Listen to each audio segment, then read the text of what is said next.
Now you'll all remember this because we looked at this only a few weeks ago. Well, 2 months ago now, but that was the last book we looked at. Remember Where the Wild Things Are is a book that's even older than me. Lovely artwork again, look at that. There's those picture leaves and there's some real ones. Okay. Where the Wild Things Are by Maurice Sendak, and he did the pictures as well. The night Max wore his wolf suit and made mischief of one kind and another. His mother called it Wild Thing, and Max said, "I'll eat you up." So he was sent to bed without eating anything.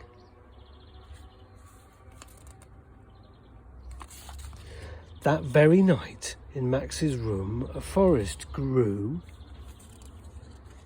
and grew and grew until his ceiling hung with vines and the walls became the world all around.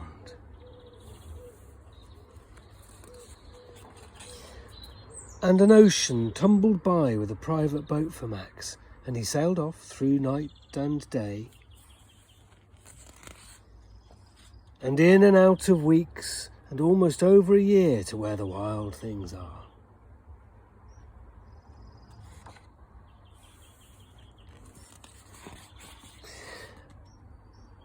And when he came to the place where the wild things are, they roared their terrible roars, and they gnashed their terrible teeth, and they rolled their terrible eyes, and showed their terrible claws.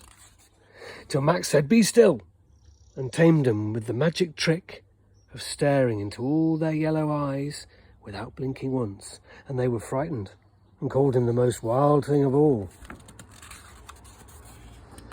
and made him king of all the wild things.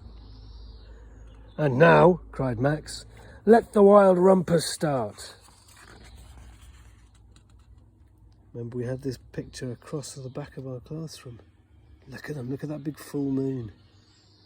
And there's Max trying to be a wild thing. I think he's doing a good job of being a very wild thing myself. I know this was the picture. We tried to make a copy of this, didn't we, in the box, some of us. Max swinging with his crown on. We've still got that crown in the classroom.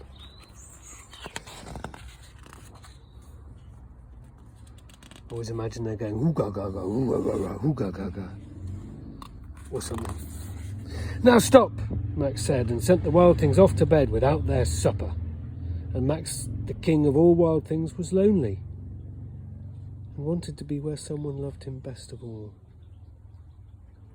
Then all around, from far away across the world, he smelled good things to eat. So he gave up being king of where the wild things are. But the wild things cried, "Oh, please don't go, we'll eat you up, we love you so." But Max said no.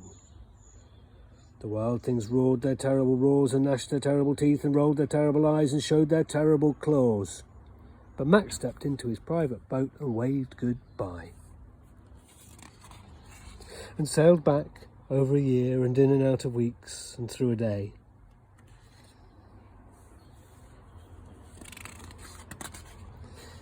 And into the night of his very own room, where he found his supper waiting for him.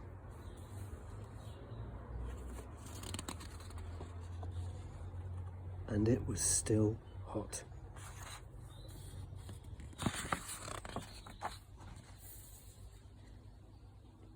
See you soon. Bye.